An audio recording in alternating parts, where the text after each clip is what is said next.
Hello students, आज की class में जो हम टॉपिक अब हम पढ़ रहे हैं वो है हमारा ब्लीचिंग पाउडर।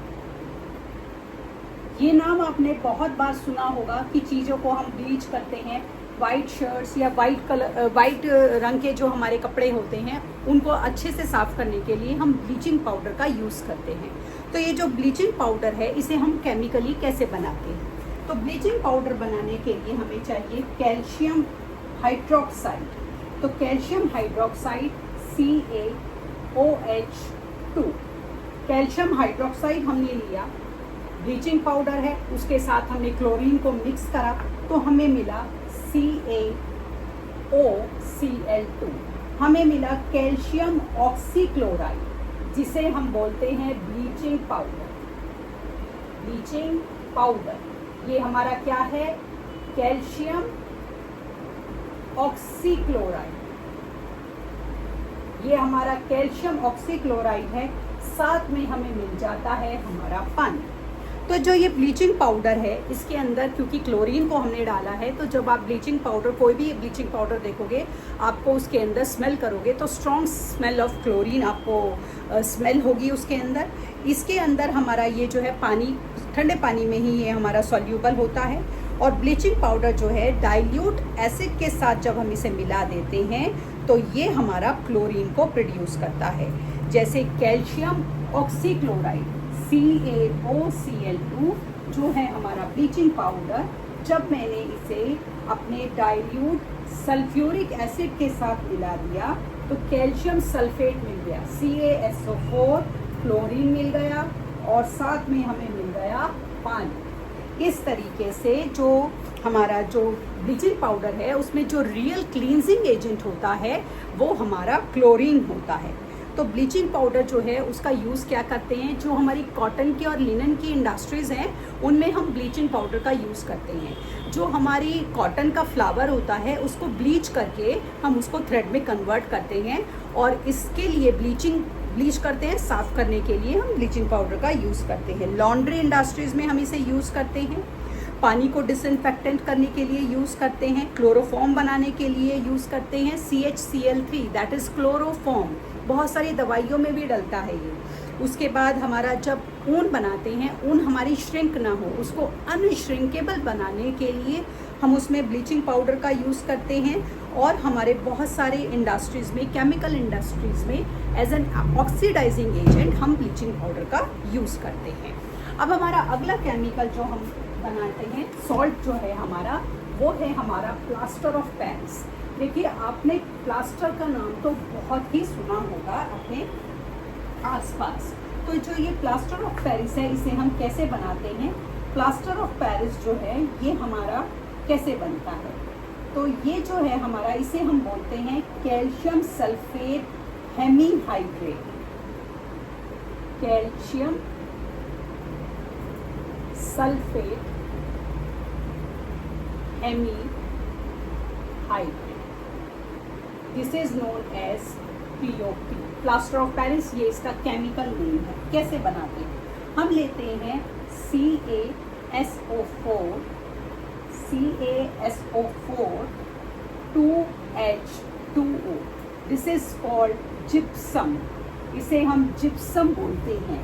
इसे हम गर्म करते हैं 100 डिग्री सेल्सियस पर तो हमें मिल जाता है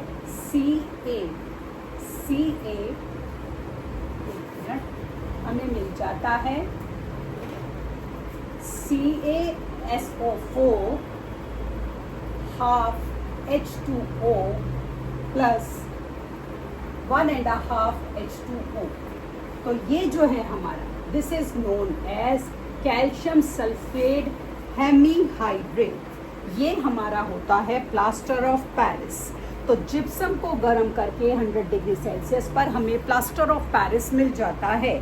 प्लास्टर ऑफ पेरिस आपने देखा हो, ये एक सफ़ेद रंग का पाउडर होता है और इसके अंदर एक बड़ी अच्छी हमारी प्रॉपर्टी होती है कि जैसे ही इसके अंदर पानी को मिलाते हैं तो कुछ मिनट में ये बिल्कुल हार्ड सब्सटेंस में कन्वर्ट हो जाता है। बहुत सारे मॉइस्चर प्रूफ कंटेनर्स में, ताकि मॉइस्चर की एंट्री ना हो, हम उनमें अपने इसको POP को यूज़ करते हैं। तो सबसे पहला जो पीओपी का यूज़ आता है वो आता है हमारी हड्डियों को जोड़ने में। तो देखिए, पीओपी को हम शरीर के अंदर नहीं डालते हैं, हमारे जो बॉडी है, ह्यूमन बॉडी है, वो अपने आप इट सेल्फ नेचुरल हीलर होती है। तो जब हमारी कोई हड्डी टूट जाती है तो हमारी बॉडी के अंदर कैपेसिटी होती है उसको खुद जोड़ने की, लेकिन हमारी बॉडी उसको तभी जोड़ पाएगी जब हम उस टूटी हुई बोन में कोई मूवमेंट ना करें। और वो मूवमेंट हमें कितने दिन, कितने हफ्ते या कितने महीने नहीं करनी है, ये डिपेंड करता है कि जो हमारा फ्रैक्चर हुआ है वो हेयर लाइन है, सीवियर है या बहुत ज़्यादा सीवियर है, जो कि हमारे डॉक्टर हमारा जो एक्सरे होता है उससे डिटेक्ट करके हमें बताते हैं। तो जब हम अपनी बोन को, हमें एक पर्टिकुलर ड्यूरेशन के लिए हमें एक फिक्स्ड उसमें पोस्चर में रखना है, तो कैसे रखा जाएगा? तो डॉक्टर्स जो होते हैं हमारे क्या करते हैं, प्लास्टर ऑफ पेरिस का यूज़ करते हैं और हमारे हाथ, हमारे पैर, हमारी रिस्ट या हमारी जो भी चीज़, जो भी बोन को उन्होंने करेक्ट करना होता है उस पर वो प्लास्टर ऑफ पेरिस का पेस्ट लगा देते हैं। तो जब वो पेस्ट लगाया जाता है उस समय वो पानी में मिलाकर बहुत ही सूदन पेस्ट बनाया जाता है, लेकिन विद इन फ्यू मिनट्स वो बिल्कुल हार्ड हो जाता है और हार्ड हो जाता है और हमारे बॉडी के उस पार्ट को मूव करने नहीं देता। और जब वो हमारे बॉडी के उस पार्ट को मूव नहीं करने देता तो वो कुछ दिनों में हमारा बॉडी पार्ट अपने आप रिपेयर हो जाता है। तो प्लास्टर ऑफ पेरिस का सबसे बड़ा यूज़ तो यही हो गया। इसके अलावा टॉयज़, डेकोरेटिव मटेरियल, सस्ते हमारे ऑर्नामेंट्स, कॉस्मेटिक्स, ब्लैक बोर्ड के आपके जो चौक होते हैं, स्टैचूज़ होते हैं, उनके यूज़ होता है। जितने भी फायर प्रूफिंग मटेरियल होते हैं उनमें यूज़ होता है।